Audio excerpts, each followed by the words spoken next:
Labadiena visiems ir tikiuosi gerai mane matote ir girdite mūsų šiandienos live apie darželio adaptaciją.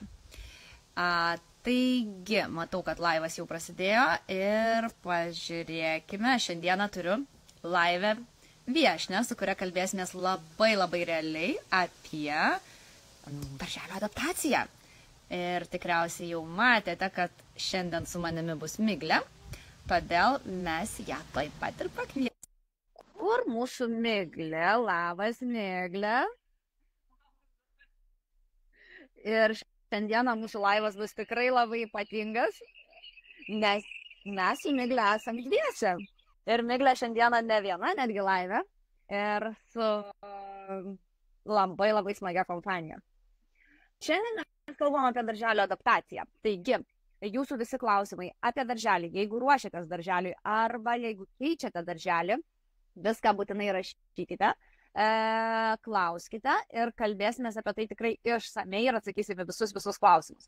Miglė, bet gal pradžioj tu truputėlį papasako, kaip jūsų dabar darželio situacija ir adaptacija ir kaip jūs jai ruošiatės ir kokie pokyčiai pas jūs atkeliauja.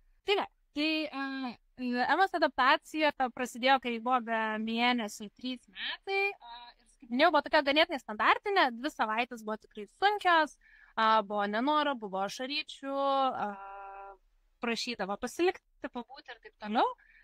Paskui kitos 2 savaitės jau buvo lengvesnės ir ganėtinai standartiškai praėjo. Aš džiaugiuosi, kad taip, be jokių didelių kažkokių nuokrypių susiadaptavo jinai tame darželyje. Aišku, po kiekvienos ilgesnės ligos, nori, nenori, biški būna to vėl ar ne sugrįžimo streso. O dabar vasarą mes atostogaujame, darželio nelankome, nes nuo rudens bus naujas startas. Labai bijojau šito sprendimo, grinai dėl vaiko adaptacijos naujos, bet galiausiai nusprendėm, kad dėl ten kelių savaičių ar mėnesio nepatogumo aukoti kelių metų kokybės neverta. Ir rudenį Ema vėl startuos iš naujo, ar ne? Tai darželis kaip ir jau pažįstamas konceptas, bet aplinka, pedagogai ir draugai bus nauja. Tai bus antra adaptacija, aš tikiuosi, kad jinai bus šiek tiek lengvesnė, kai abiejų turime patirties tame. Šiaip, pasakysiu trumpai, kam įdomu, praeitų metų mūsų adaptacijos kelias pas mane profilyje yra visas highlightas, taip ir vadinasi adaptacija. Aš ten rašiau tokį mini dienoraštį, kur kiekvieną dieną rašiau, kaip mums sekėsi. Palikti, pasiimti, kokie įspūdžiai, kokią dieną. Tai kam įdomu, galėsit nueiti paskaityti. Kaip tu jautiesi su antrąja adaptacija? Iš tikrųjų, kiek tos, nes konceptas, kaip ir tu pati pasakei, jau yra žinomas, bet vieta visiškai nauja. Kokie tavo buvo žingsniai ruošiant šitai adaptacijai? Antrai. Taip, nenutolsta. Būna ir kiek įmanoma. Taip, mes pradėjom šį kartą taip labai įdomiai. Mes pirmiausia su Ema kartu nuvažiavom į atvirų durų dienas. Nieko jai labai specifinio nesakė, tiesiog pasakėm, kad bus Vilniuje naujas darželis, važiuojam visi kartu praleisti vakaro ir apsižiūrėti. Tiesiog smalsu, įdomu, mes nuvažiavom, ten buvo atvirų durų renginys, jinai pažaidė aplinkose, pažaidė lauke, kieme, buvo ten ir kitų vaikučių, tai irgi su tėvais atvykusių į renginį, tai jinai taip tiesiog pabuvo toje erdvėje. Mes tada dar sprendėm, ką mes rinksimės, nes tikrai nebuvom jau net išsirinkę, tai taip babank važiavom į tą erdvę jai parodė. Ir jau kai išsirinkom, kai jau nusprendėm, kad nutraukėm sutartį čia ir jau čia nebegrįšinai, tada jai pasakėm, kad, žinai, ar tu atsimeni, mes ten buvom, ar tau ten patiko, pasikalbėjom, jai patiko, mano laimiai. Ir tada pasakėm, kad nuo rudens keliausi naują darželį, papasakom, kas ten bus, kaip ten bus, kodėl jinai ten keliaus, kodėl mes manom, kad jai ten labiau patiks. Ir va taip, kol kas minimaliai, jinai pamiršta tą dažnai dar, tai laukiam rugpjūčio ir jau kai bus likę nedaug laiko, jau kelios savaitės, tada pradėsim kalbėtis daugiau, grįšim prie knygelių skaitimo, prie aptarimo, prie erdvių nuotraukų peržiūrų. Ir man yra gerokai ramiau, nes aš žinau, kaip darželis vykdys adaptaciją, kokia jinai bus, kad jinai bus maksimaliai vaiko tempu. Tai man šį kartą yra tikrai stipriai ramu, nes ir Ema metais vyresnė. Ir jinai jau supranta darželio konceptą, jinai jau buvo, jai yra suvokiamas tas atsiskirimas, pasilikimas dienai žaisti ir visi šitie niuansai, tai aš kažkaip tikiuosi lengvesnio proceso. O kaip jūs, kas dabar mūsų klausote ir galbūt ruošiatės darželio adaptacijai, kokios mintis jūs lanko ir galbūt kažkokios net kartais ir ne visai ramios mintis, pasidalinkit, galbūt mums pavyks kažkaip tai savo komentarais arba žiniomis įnešti daugiau ramybės. Tai labai laukiam ir jūsų žinučių. Dar pamiršau, atsiprašau, Dovilė, vieną dalyką. Prieš pirmą adaptaciją, taigi ką aš dariau, žiūrėjau Dovilės seminarą. Dovilė turi padariusi žiūri gerą seminarą apie darželio adaptaciją su visais etapais, ar jūs pradedat kalbėtis ir adaptuotis vasaros pradžioj, ar jūs pradedat vasaros vidury, ar jūs pradedat 2 dienos prieš rugsėjį, kaip jūs darot atsiskirimą, kaip viskas vyksta. Tai taip pažingsniui su skriptais, ką kalbėti, ką sakyti ir panašiai. Tai labai labai geras resursas, duodantis įrankių, nes tikrai pačiai mamai pirmą kartą irgi biškį nuvažiuoja stogelis, yra sunku, yra baisu, yra liūdna, yra visa mišrainė tų emocijų, tai man dar šitas labai padėjo. Ir pataisyk mane, dabar šiam seminaram yra kaip tik labai didelė nuolaida mielu.lt platformoje. Tai tikrai, jeigu ruošiatės iš tikrųjų pirmąją adaptacijai, tai labai labai labai rekomenduočiau pasižiūrėti. Ir štai atkeliavo pirmas klausimas, neįsivaizduoju, kaip vaikas užmigs pats be tėvų, nes visada nori kontaktą, nors kad pagulėtume kartu. Ir iš tikrųjų vienas iš dažniausių rūpesčių, kuomet vaikai iškeliauja į darželį, tai būtent kaip užmigs. Nes dalis vaikelių užmiega galbūt žįsdami, kiti užmiega nešiojami, prisiglaudę prie mamos. Ir tai yra visiškai normalu ir natūralu. Bet labai norėčiau jūs nuraminti ir tiesiog pakviesti kuo labiau pasitikėti savo vaiku. Nes vaikai iš tiesų yra labai protingi. Ir dažnai net ir vaikai, kurie užmiega žįsdami, jie labai greitai pagauna, kad darželėje mamos nėra, krūties nėra, reiškia, aš užmigsiu kitų būdų. O štai namuose savaitgaliais ir toliau užmiega prie krūties. Arba ir toliau užmiega apsikabinę mamą. Tačiau, kai mamos nėra, jie atranda kitą būdą užmigti. Žinoma, auklėtojos, pasitikėkit ir auklėtojomis, jos juk žino, jos migdo jau, žinot, labai daug vaikučių ir atranda tos būdus. Iš tikrųjų, vaikams, kuriems reikia kontakto, labai dažnai auklėtojos ir palaiko rankytę. Ir net kartais paguli kartu, kad vaikai tiesiog tom pirmosiomis dienomis, kad jie nurimtų, kad jie užmigtų. Ir vaikai, kaip taisyklė, gana greitai atranda savo kitus būdus. Svarbiausia, kad jūs jais pasitikėtumėt ir būtumėt dėl to ramios. Ir kas dar iš tokių labai techninių gal dalykų padeda, tai nešti savo žaisliuką. Aišku, priklauso nuo darželio politikos, bet nešti savo žaisliuką, gal kokį savo pleduką, gal savo pižamą. Tokių yra inkarų, ar ne, kurie kvepia mama, kvepia namais ir duoda jaukumo. Ir tada mažylis, apsikabins ne mamą, apsikabins žaisliuką.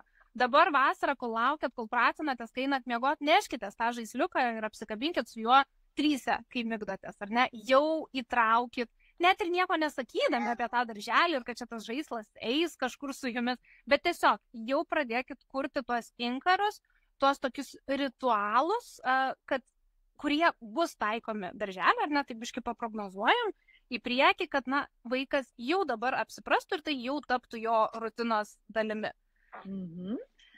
Ir dar vienas klausimas apie atsisveikinimą. Ir mama rašo, kad labai sunkiai atsisveikinam, lankom mėnesį, gal turit ką patarti 2 metukai. Iš tiesų atsisveikinimas dažnai yra jautrus momentas ir tai yra visiškai natūralu. Ir todėl svarbiausia, kad jūs tame atsisveikinime būtumėt pati kiek įmanoma ramesnė ir kiek įmanoma tokia irgi spinduliuotumėte pasitikėjimą vaiku. Jeigu apskritai jaučiate, kad vaikui atsiskyrimas yra sunki dalis, nesvarbu, ar tai yra į darželį, ar tiesiog jums kažkur išeinant, sunku atsiskirti, jautru atsiskirti. labai rekomenduočiau pažaisti ryšio žaidimus, kurie yra būtent apie atsiskyrimą. Pavyzdžiui, nuostabus yra žaidimas, kuomet nepalik manęs, aš jį vadinu tą žaidimą. Tai yra, kada mūsų vaikas nuo mūsų kažkur eina, mes tarsi apsikeičiam vaidmenimis ir mes prašome laiko, mes jį gaudam už kur nors ir sakom, nepalik manęs, nu kur tu dabar išeini, nu tai dabar neišeik, pabūk su manim. Ir vaikams dažniausiai būna labai juokinga, kad mes esame tie, kurie prašom jų neišeiti, nors įprastai gyvenime būna atvirkščiai, vyksta toks apsikeitimas vaidmenimis, jiems yra juokinga ir per tą juoką pasileidžia labai daug emocijų susijusių būtent su išsiskyrimu. Ir jeigu norite daugiau apie šios žaidimus, tai mylu.lt rasite knygą Aleta Solter Prieraišusis žaidimas. Nuostabi knyga, tikrai rekomenduoju visiems tėvams turėti savo knygų lentyną ir štai 2 metų vaikui ten bus nuostabių idėjų, kaip pažaisti atsiskyrimo žaidimus. Ir 2, ir 4, ir 6. Mano 7-metės dar vis irgi žaidžia žaidimus, kurie yra tie patys ryšio žaidimai, įkvėpti šitos knygos. Tai va, tai pažaiskite apskritai atsisveikinimą, atsiskyrimą, kad jis taptų šiek tiek lengvesnis. Ir aišku, labai dažnai svarbu pasižiūrėti į savo emocijas, kai mes atsisveikinam, nes jeigu mums sunku yra atsisveikinti, dažnai vaikai tai jaučia, kad kažkas yra taip, kažkaip čia viskas ne taip. Tai 2 momentai - žaidimai ir mūsų pačių emocijos. Ar metukų laiko vaikui ne per anksti į darželį? Iš tiesų, aš labai suprantu tėvus ir mamas, ypatingai, kai jeigu dėl kažkokių priežasčių turime išvesti vaikelį į darželį anksčiau, na pavyzdžiui, metukų, o tarsi arba turim, iš tikrųjų kartais norim. Ir tai yra labai natūralu, kad toj erdvėje, ypatingai jeigu mes esam pagarbios tėvystės erdvėje, labai dažnai mes girdim tokios nuostatas, kad štai be 3 metų negalima vesti į darželį, nerekomenduojama, bus kažkas blogai. Bet iš tiesų, aš net ir seminare apie tai pakankamai daug kalbu, kad nėra vieno teisingo laiko. Ir nėra jokios taisyklės, kad štai 3 metų vaikas lengviau adaptuojasi negu 1 metų vaikas.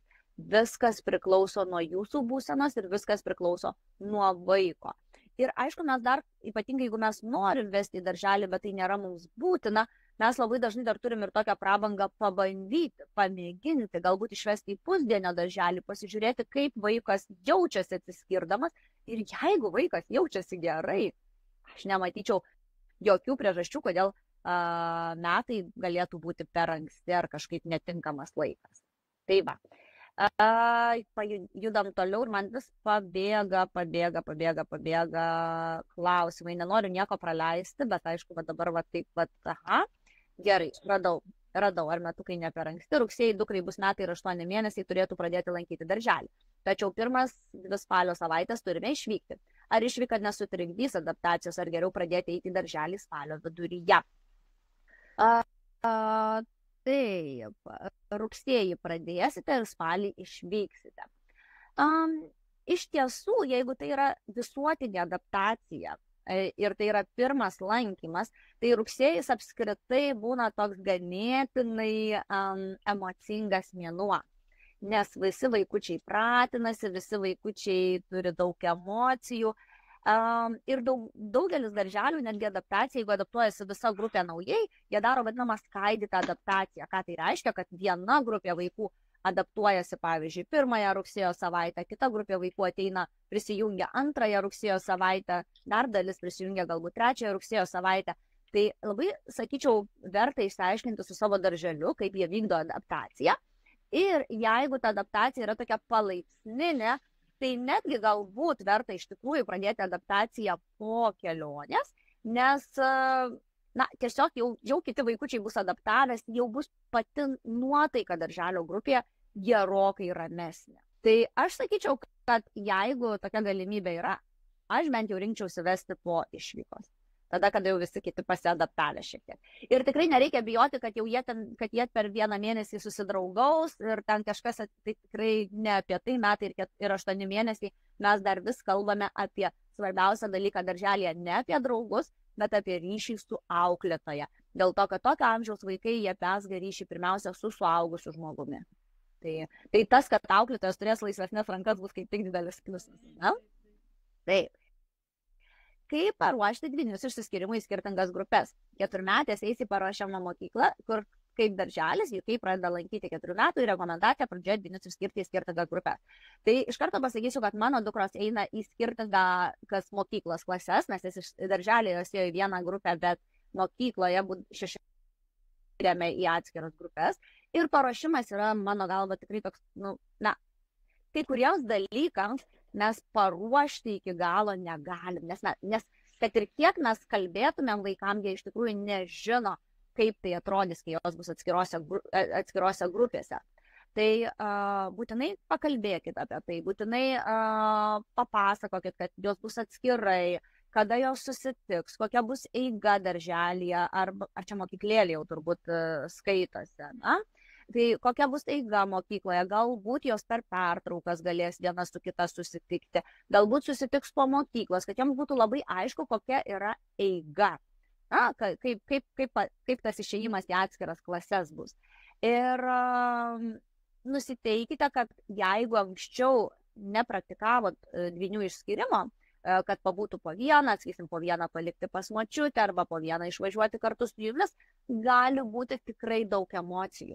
Taigi, man atrodo, kad čia labiau pasiruošti reikia tėvams, kad tikrai gali vaikai grįžti su daugybė emocijų namo, bet tai nėra nieko blogo. Atvirkščiai, jeigu, pavyzdžiui, naisite į mylu.lt, aš ten esu įrašiusi pokalbį su dvynių ekspertė Joan Friedman ir knygų autorė, kur ji pabrėžia dvynių išskyrimo reikšmę ir svarbą, kad jie galėtų susikurti kiekvienas savo socialinį gyvenimą, susirasti atskirus draugus ir tiesiog suvokti save kaip atskiras asmenybės. Tai linkiu sėkmės ir iš pasiruošimo pusės tai aš siūlyčiau tiesiog apkalbėti visą rutiną. Ar verta adaptacijos metu tik vienam iš tėvų vesti vaiką į darželį? Migle, kaip jūs vedėt? Labai verta. Vedžiau aš ir vedžiau ir pasiminėjau. Ir tikrai verta dėl to, kad visų pirma, vaikui tai vėl yra kažkokia nusistovėjusi rutina, kažkoks pastovumas.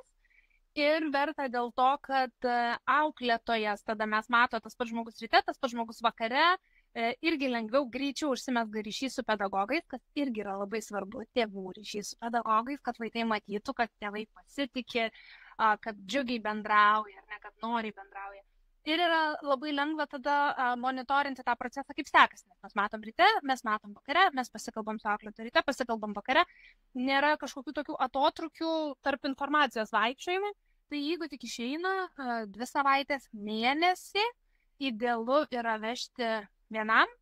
Paskui mes darėm tokią tranziciją, kelis kartus vežėm dvietę, parodė patėm tėčiui, kur ten kas yra, kaip ten ką daryti.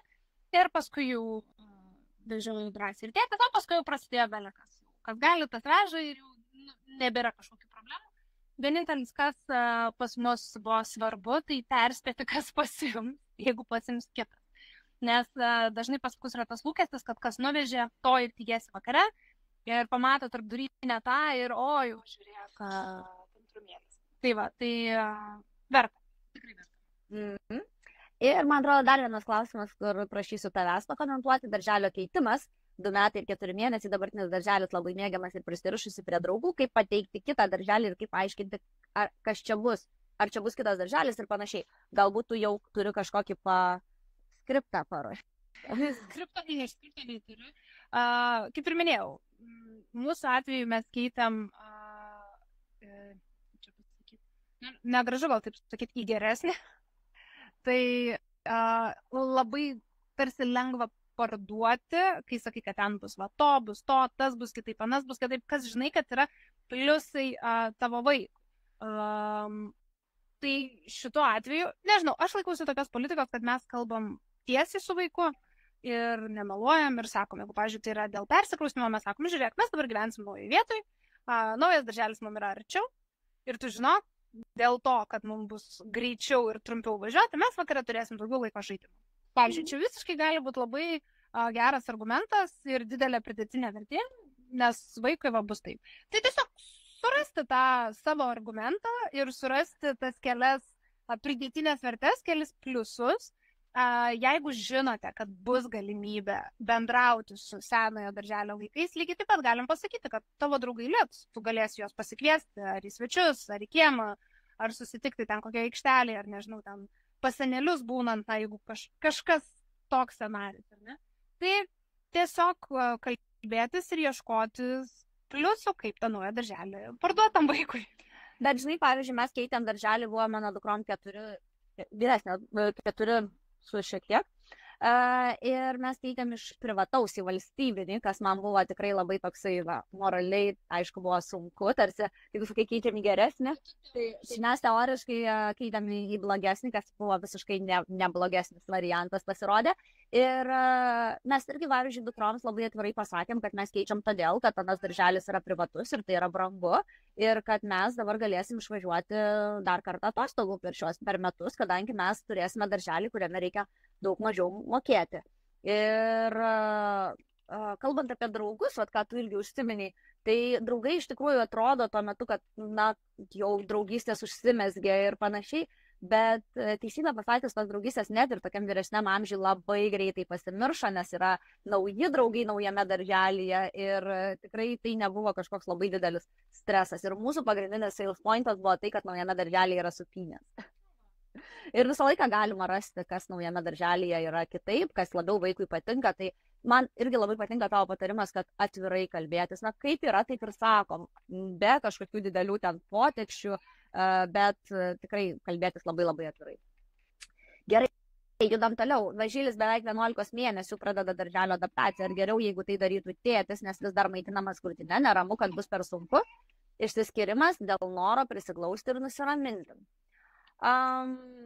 O čia tikriausiai vieno teisingo atsakymo nėra, todėl kad aš siūlyčiau pastebėti, kaip vaikas apskritai išsiskiria. Jeigu jūs turite išeiti kažkur, ar jam lengviau išsiskirti su jumis, ar jam lengviau išsiskirti su tėčiu.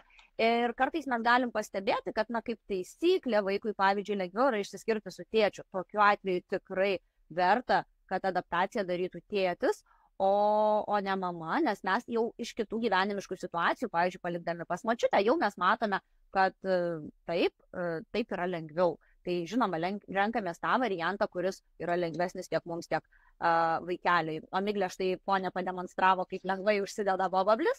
Tikrai, aš žinok, bet šiaip dažniausiai, ne visada, bet truputį mažiau jautrus, jiems truputį lengviau tas procesas, o kai suaugusiam lengviau, tada kaip taisyklė ir vaikui lengviau.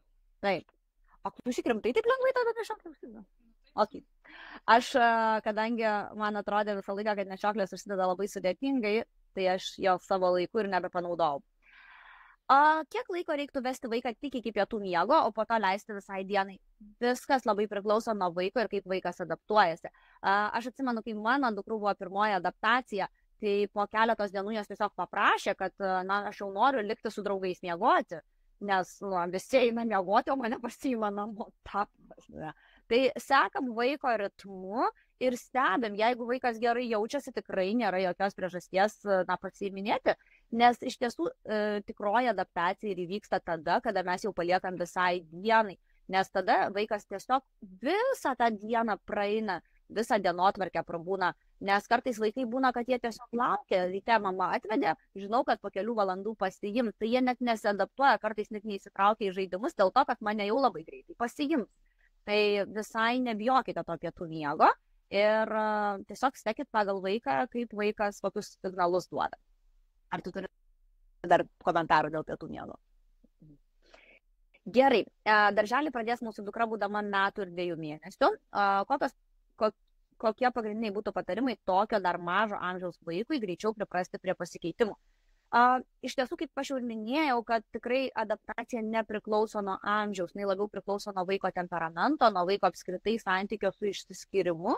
Tai visiškai nėra, kaip čia pasakyti, galbūt, kad skirtųsi patarimai priklausomai nuo amžiaus. Mes vis tiek lygiai taip pat ruošiamės, lygiai taip pat, jeigu darželis leidžia, nešamės kažkokį tai žaisliuką iš namų, lygiai taip pat atsisveikinam. Tai labai rekomenduočiau peržiūrėti seminarą apie darželio adaptaciją, kuris tikrai toks ilgas ir didelis, ir su daug idėjų, kokius žaidimus galėtumėt grįžę pažaisti ir ką daryti su tom darželio emocijom, nes įprastai mažesniems vaikams būna tikrai daug dar emocijų gali būti grįžus po darželio ir tai yra visiškai normalu ir visiškai natūralu. Tiesiog susiplanuoti, kad, kai jau adaptacija vyksta, kad mes tais vakarais nesiplanuotumėm, nežinau, po darželio dar užsuksime į prekybos centrą, po darželio dar eisime į žaidimų kambarį, ar eisime į gimtadienį, ar ten važiuosim pas močiutę.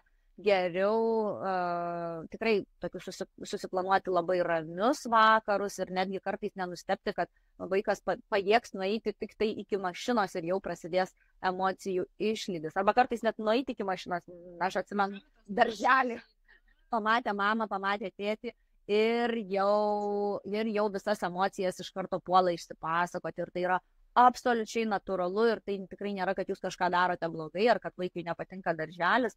Tai yra ne apie tai, tai yra pirmas ilgas toksai išsiskyrimas, pastovus, kuris jau vaikas supranta, kad, tai nėra, kad mama išvažiavo vieną kartą pusei dienos į kirpyklą ir grįžo, bet tai bus kiekvieną dieną ir tada dažnai būna, kad netgi pradžioje gal būna labai įdomu, bet vėliau supratus, kad tai bus pasikartojantis dalykas, tikrai tų emocijų pasidaro gerokai daugiau, tai priimti tas emocijas, nebijoti jų, nesistengti kažkaip tai, nežinau, nukreipti dėmesio, bet tikrai taip kantriai, atjaučiančiai jas išbūti, leisti vaikams jas visas iš savo kūno iškrauti, kad jie galėtų toliau gyventi gyvenimą.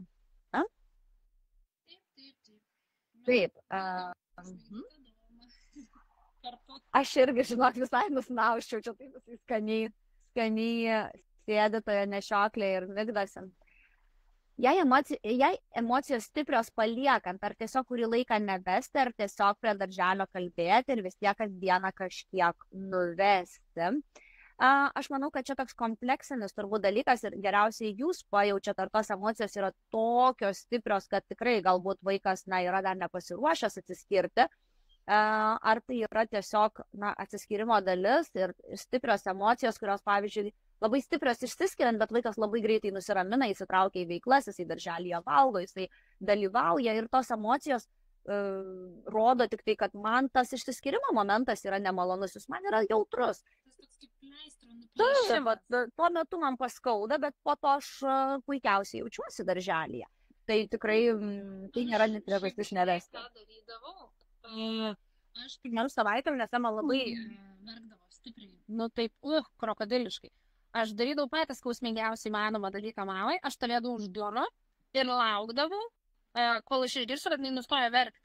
Ir žiūrėdavau kiek laiko. Tai pirmą dieną buvo 10 minučių, antrą dieną buvo 8, tada 7, tada 6. Ir taip. Jos vis tiek atrodo kaip amžinybė. Bet iš esmės, kaip Dovilė sako, stebėti, kas ir už durų klausant, arba, kalbėti su auklėtam, paprašyti pastebėti, ar tai trumpėja. Jeigu tai trumpėja, tai reiškia, viskas yra gerai. Galim tiesiog pasidžiaugti, kad vaikui liūdna nuo mūsų atsiskirti, jisai dar negali to įvardinti. Gerai, dabar jame pasako, kad aš noriu važiuoti pas močiutę, bet man labai liūdna jūs palikti. Ok, dabar jau gali vaikas tą pasakyti. Tuo metu neišeina, dar gal neįvardina ir tiesiog, tai kaip išreiškia vaikai tą liūdėsi palikti mamą. Tai yra normalu, kad liūdna palikti mamą, būtų keista, jeigu nebūtų. Tai tiesiog stebėti, kaip greitai tas liūdėsėlis praeina. Ir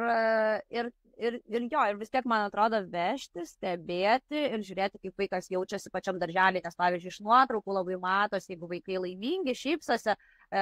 Ir aišku, tai gali būti, kad pirmom dienom dar jiems sunku įsitraukti, bet jeigu mes vedame, sakysim, kokią savaitėlę, tai jau tikrai turėtumėm pastebėti, kad vis dėlto atsiranda įsitraukimas į veiklas, kuris turėtų mus ir nuraminti. Ir keliaujam prie mūsų paskutinio klausimo, nes mūsų laivas baigėsi 12:30. Ir ar į grupę eiti kartu, jei leidžia auklėtojas kurį laiką, ar visai neiti, kad parodyti, jog čia jos erdvė ir kad nepriprastų, kad einu kartu. Aš čia truputėlį ilgiau atsakysiu, aš nežinau kodėl, bet praėjusiais metais labai daug gavau rugsėjo mėnesį užklausų ir net konsultacijų iš tėvų dėl to, kad darželiai buvo įsivedę naują tvarką, kad neleidžia tėvams eiti į grupę ir turi palikti. Čia po COVID, bet tai pernai jau COVID nebebuvo, bet kažkas užsiliko. Ir aš manau, kad tai yra prasta praktika, mano galva, galvojant apie vaiko raidą, galvojant apie tai, kaip vaikams vis dėlto yra jautru ir sunku atsiskirti. Man atrodo tai, kad mes nueiname į grupę, kad mes bendraujam su auklėtoja. Nepamirškit vieno dalyko, kai jūs nueinate į grupę, būtinai parodykit vaikui, kad jūs pasitikit auklėtoją. Labai maloniai su juo pasišnekėkit, pasišypsokit, žiūrint į auklėtoją, na, žmogiškai, taip ne kažkaip tai apsimetant, ne? Bet tai yra žmogus, su kuriuo liks jūsų vaikas. Ir kai jūsų vaikas mato, kad jūs pasitikit šitų žmogum, tai yra labai galingas momentas, kad, na, ir vaikai jaučiasi tada užtikrinčiau, aha, žiūrėk, ir mama ten su Vaida kalbasi ir mamai su jie smagu ir reiškia, mama jie irgi pasitikė. Ne? Tai man atrodo, kad nuėjimas į grupę yra labai labai svarbus, ne tik tai, kad atvedžiau ir palikau. Ir toks parodimas, kad čia yra vaiko erdvė, arba kad jisai pripras, jog mes einam kartu, man atrodo, žinant vaiko raidą, tai nėra, čia pasakyti, logiški dalykai, o kaip tik mes einam kartu su vaiku, užtikrinam, patikrinam, kad erdvė yra saugi, žmonės yra saugus ir tada sakom, okei, kai jau įsitikinam, kad viskas saugu, aš galiu išeiti, atsitraukti. Aš pas savo darželį buvo tokia adaptacija, kad mama gali pabūti vieną dieną, pirmą dieną. Tai dabar, Ema tą dieną net pietų miegoti liko, bet aš turėjau sėdėti. Tai realiai mes prabuvom pirmą dieną, ten nuo 9 iki gal 4-5, bet aš kantriai visą dieną sėdėjau, kad nepraeitų visą procesą, tuo įmanomu sunkiausiu būdu. Aišku, paskui jinai nemiegojo, gal dar savaitę ir 2, bet jinai jau turėjo tą vieną pamiegojimą su mama, jinai jau žinojo, kaip vyksta procesas, jau buvo praktiškai išbandžius, o vaikam jie yra labai sunku tokiam amžiui įsivaizduoti, hipotetiškai, kad čia bus taip ir taip, ne, įsivaizduoti. O kai tu pabandai ir kai tu pabandai su tuo saugumo uostu, tai yra daug lengviau paskui grįžti tą daryti pačiam. Tai jeigu tik tokia galimybė yra, aš tikrai būčiau už tai, kad jūs einate į grupę, bet jau pirmąją dieną, antrą dieną galbūt trumpam atsitraukia, trumpam išeinat. Ko nedaryti, turbūt einant į grupę, tai nesuteikti vaikui tokios įspūdžio, kad mes čia dabar visą laiką toje grupėje ir būsim, nepradėti labai žaisti su kitais vaikais, neįsitraukti žaidimus, labiau laikytis atsitraukus truputėlį.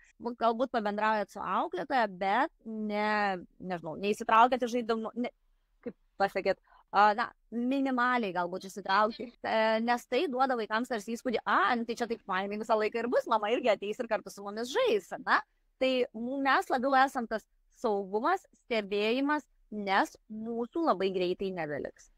Ką mes turime irgi atsiminti ir vaikui labai iškomunikuoti. Tai ką, šiandieną tiek ir gerų adaptacijų.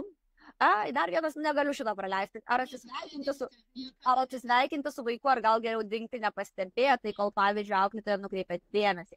Niekada nei namuose, nei pas senelius, nei darželyje nedinkite iš vaikų gyvenimą netikėtai. Jūs įsivaizduojate, tai yra labai stiprus dalykas, nes tai reiškia, kad aš nebegaliu susikoncentruoti į kitus dalykus, nes mano mama bet kada gali dingti. Įsivaizduokit, nuėjot miegoti, atsikėlėt ryte, jūsų vyras dingęs. Nieko nepasakęs, dingęs. Ar nebūtų biški panikos? Bet ir nesileiskite, jeigu jūsų auklėtojas, nes kartais auklėtojas užima tą tokią eikit, dabar čia geras momentas. Ne, iš karto labai aiškiai pasakykit savo poziciją. Aš nedingstu, neatsisveikinusi, nepasakiusi, kad aš išeisiu ir aš grįšiu. Net jeigu tai reikš, kad mano vaikas verks, nes verksmas, verksmas nėra nieko blogo. Verksmas parodo, kad mūsų vaikas yra prie mūsų saugiai prisirišęs, jam sunku atsiskirti, jam sunku atsisveikinti, na ir mums sunku kartais su mylimais žmonėmis atsisveikinti, ir tai yra absoliučiai normalu. Ir vaikas per verksmą jisai išgedi, išliūdi, išleidžia tas emocijas. Bet jūs įsivaizduokit, dabar vaikas pamatė, kad mamos nėra, jisai išsigando ir neaišku, nei kam tas emocijas padėti. Taip, aš blogą padariau, kad paliko. Tai, žodžiu, tiek mano, tiek Miglės nuomonė, niekada nepadėkim iš vaikų gyvenimo jiems nematant. Tai darželis įsiskaito į tą patį niekada. Ir su šita tokia emocinga gaida ir užbaikime šiandienos laivą. Visiems linkiu labai gražios adaptacijos. Prisimenant, kad Ar ji bus su šypsena, ar ji bus su ašarom, ji yra lygiai tiek pat gera. Jūsų vaikai lygiai tiek pat gerai adaptuojasi ir jūs esate tiek pat nuostabios mamos. Aidėra. Tai, Miglė, tu gal dar nori kažką pridėti? Vaikas miega, viskas nuostabu. O šiaip tai tikrai mes pernai parašėm labai gražių ir įrašų ir apie jausmus, ir apie atsisveikinimą, ir apie visus šitus dalykus. Tikrai nepatingėkit, pažiūrėkit tą highlightą pas mane, arba metus atskrolint gal kažkai gali užtrukti.